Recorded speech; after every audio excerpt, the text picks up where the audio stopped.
खाद नहीं, किसानों के भरोसे का हो रहा था व्यापार।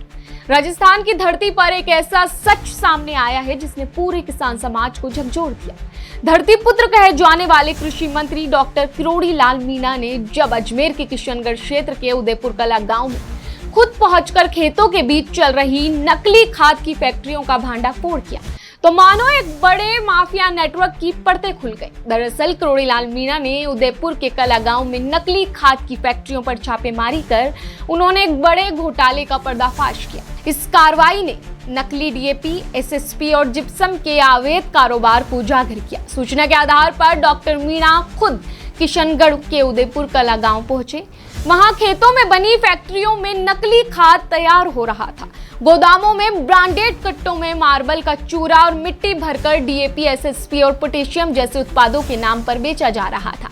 छापेमारी के दौरान हजारों नकली कट्टे बरामद हुए, जिन्हें आसपास के गांवों में किसानों को बेचने की तैयारी चल रही थी।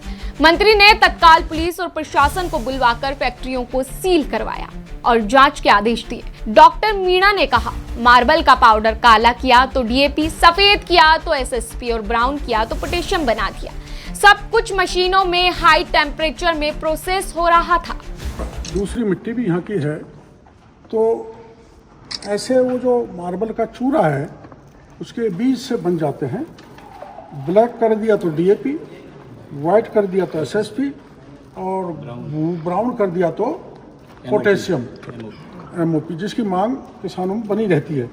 और जिस हिसाब से इनको मांग आती है उस हिसाब से जितने भी हजारों कट्टे भर रखे हैं उन पे उसी कंपनी का मार्क का लगाकर किसानों के साथ धोखा कर रहे हैं। उनकी इस कार्रवाई से इलाके में हड़कंप मच गए। गुस्साए किसानों ने गोदाम पर पहुंचकर नकली खाद के कारोबारियों के खिलाफ सख्त कार्रवाई की मांग की। यह पहला मौका नहीं है जब राजस्थान में नकली खाद का मामला सामने आया है। हाल ही में हनुमानगढ़ और प्रतापगढ़ में भी जिप्सम से बनी नकली डीएपी पकड़ी गई थी और अंदाजा लगाया जा रहा है अब कि ये नेटवर्क पूरे राज्य में फैला हो सकता है, जिसमें बड़े माफिया और स्थानीय स्तर के सप्लायर शामिल हैं। प्रशासन ने अब इस नेटवर्क की गहराई तक जांच शुरू कर दी है। इधर किसान बेहद गुस्से में हैं। उनका कहना है कि हम मेहनत से फसल उगाते हैं, लेकिन नकली खाद हमारी कमाई और मेहनत को बर्बाद कर रही है।